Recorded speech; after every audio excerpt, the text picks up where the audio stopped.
जांगला के शहीदों, आप कहेंगे अमर रहे, अमर रहे। रिजांगला के वीर शहीदों,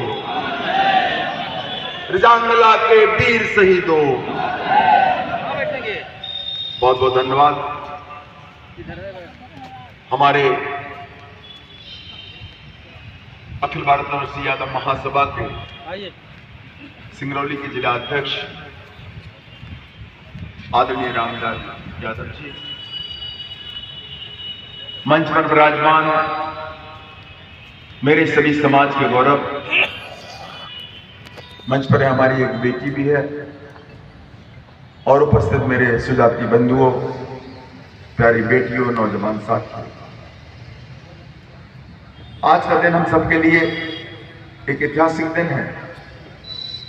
क्यों आप उस यादव महासभा के सदस्य हैं, उसके साक्षी हैं, जिसने अपने 100 वर्ष पूर्ण करके और शताब्दी वर्ष समारोह पिछले साल ही बनाया था और ये तय किया राष्ट्रीय नेतृत्व ने कि ये वर्ष भी हम शताब्दी वर्ष के रूप में ही मनाएंगे। और आप पहले व्यक्ति हैं, पहला जिला है जहां शताब्दी वर्ष समारोह का ये अधिवेशन पहला सिंगरौली जिले से हो रहा हो, उसके लिए मैं आपको बहुत बहुत बधाई देता हूं। श्री रामलाल जी, जब ये कलश यात्रा पूरे भारत में भ्रमण कर रही थी, दुनिया की सबसे लंबी यात्रा ये हुई, लेकिन जो रास्ता तय किया गया था उस रास्ते में पूरे देश के लोग बैठे थे, उन्होंने रास्ता तय किया था।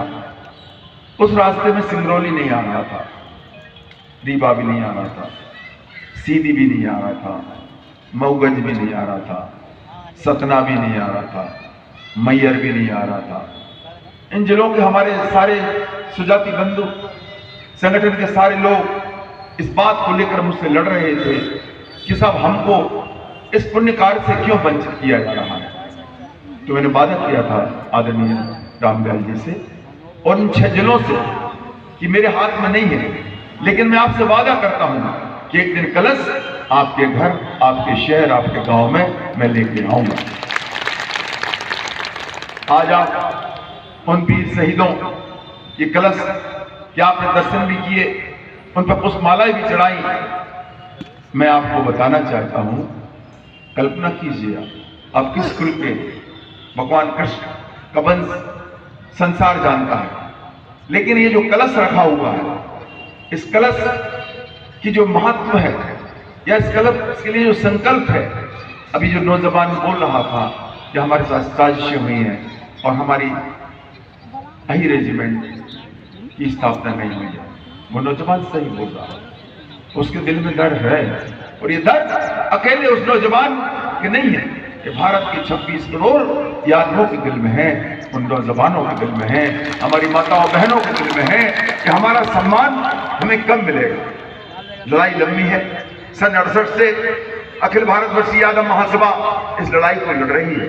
एक वक्त आया था जब हमारी रेजिमेंट बनने की स्थिति बन गई थी, लेकिन साजिशें हमेशा अपना काम करती हैं।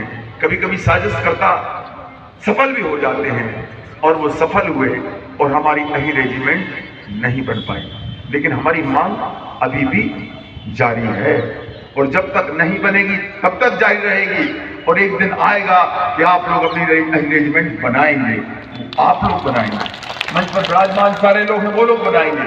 ये तब संभव है जब इसके लिए हम 25 करोड़, 26 करोड़, 24 करोड़ की बातें हम करते हैं, लेकिन मेरे भाइयों ये 26 करोड़ की तो बात बहुत बड़ी है। मैं आपसे कह रहा हूं, सिर्फ 6 लाख लोग जिस दिन भारत की राजधानी में पहुंच जाएंगे, अही रेजिमेंट उस दिन बनाना पड़ेगी शासकों को। लेकिन क्या होता है, जब जब कोई बात उठती है तो हमारे व्यवस्थाएं इतनी हो जाती है कि हम मुख्य मांगों का महत्व नहीं दे पाते हैं। इस बार का जो हमारा आंदोलन था, बदकिस्मती से क्या हुआ कि दिल्ली में बम ब्लास्ट हो गया। उस वजह से शासन ने हमसे कहा कि आप समापन हम आपकी संख्या के हिसाब से नहीं कर रहे हैं। हम लोगों को शासन की बात माननी पड़ी और उनके हिसाब से जो उन्होंने हमें टारगेट दिया था कि आप इससे ज़्यादा लोग नहीं बुला सकते, हमारे रामदयाल जी गए थे, आपके जिले से ही बहुत लोग गए थे। पूरे देश से जो हमारा एक बड़ा आंदोलन होने जा रहा था, वो एक दुर्घटना की वजह से, एक हादसे की वजह से वो रूप नहीं ले पाया। लेकिन अभी उम्मीद बाकी है, अभी हम लोग जिंदा हैं और एक दिन हम फिर इस मुहिम को ले जाएंगे और भारत की राजधानी दिल्ली में भारत के प्रधानमंत्री से, भारत की सरकार से हमारे सारे जाति बंधु निवेदन करने जाएंगे। लेकिन निवेदन करने हम इतने लोग जाए कि सरकार को आपकी मांग को मानना पड़े। हमारी मांग नाजायज नहीं, हमारा संकल्प कोई बेतुका नहीं है।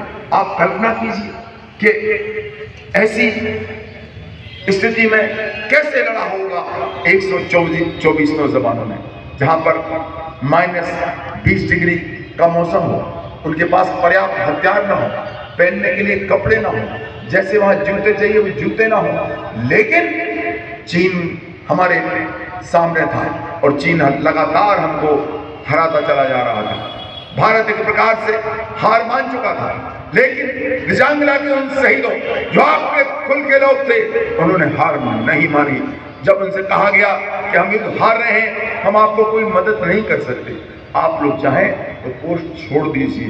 कल्पना कीजिए, जहां 3500 सेना सामने हो चीनियों की, हथियारों से लैस हों और एक तरफ 124 लोग हों, लेकिन उन्होंने तय किया कि ना तो हम देश के लिए कभी गद्दारी करेंगे और ना अपने कुल का नाम घटने देंगे, हम लड़ेंगे।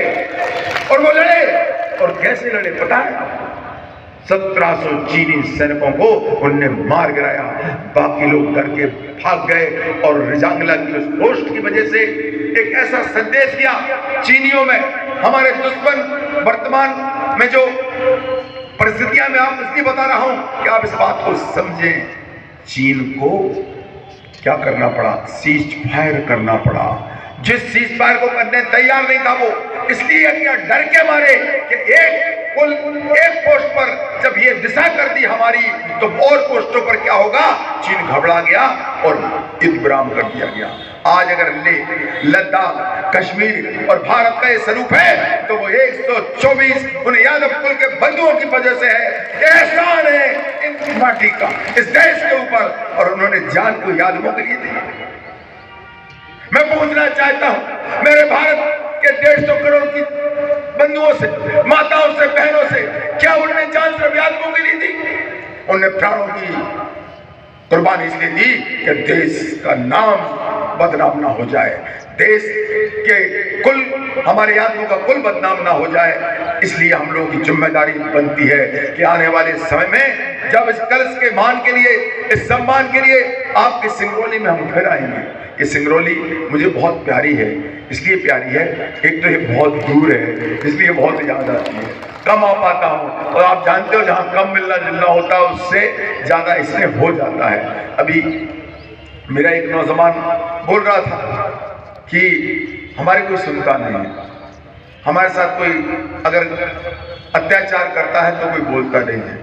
बेटा मैं कहना चाहता हूँ, आज आपके कुल के मुख्यमंत्री हैं, आप आवाज दोगे तो मोहन यादव जी भी आपकी सुनेंगे, ये मैं आपसे कहना चाहता हूँ। उनमें बहुत, वो 9.5 करोड़ जनता के सेवक है, वो 9.5 करोड़ लोगों की ही सुनते हैं, लेकिन ये भी मैं जानता हूँ कि उन 9.5 करोड़ में हम लोग भी आते हैं, तो वो हर एक का ध्यान रखते हैं। हमें उनसे उम्मीद बहुत है। मैंने जब भी उनसे किसी बात को लेकर कोई प्रार्थना की है या कोई समस्या बताई है, तो उन्होंने पूर्ण रूप से ध्यान दिया है, उसका समाधान खोजने के लिए भी उन्होंने पूरा प्रयत्न किया है। इसलिए मुझे उम्मीद है कि आने वाले जो वक्त है वो आपके लिए बहुत अच्छा होगा। मैं प्रशासन के लोगों से भी कहना चाहता हूँ, अरे हम लोग बहुत सताए हुए लोग हैं, लेकिन अब हमको मत सताइए, क्योंकि हम राष्ट्र को रक्षा करने वाले लोग हैं। जब इस देश की संसद में हमला हुआ तो किसने रक्षा की? जगदीश यादव जो वहाँ के सुरक्षा कर्मी थे, उनने रक्षा की। जब 71 की बात हो, चाहे 62 की बात हो, चाहे 65 की बात हो, चाहे पहले विश्व युद्ध की बात हो, चाहे दूसरे विश्व युद्ध की बात हो, सबसे ज्यादा कुर्बानी आपके कुल के लोगों ने दी है। समझिए मेरे शासकों, समझिए मेरे अधिकारियों, हम सबका सम्मान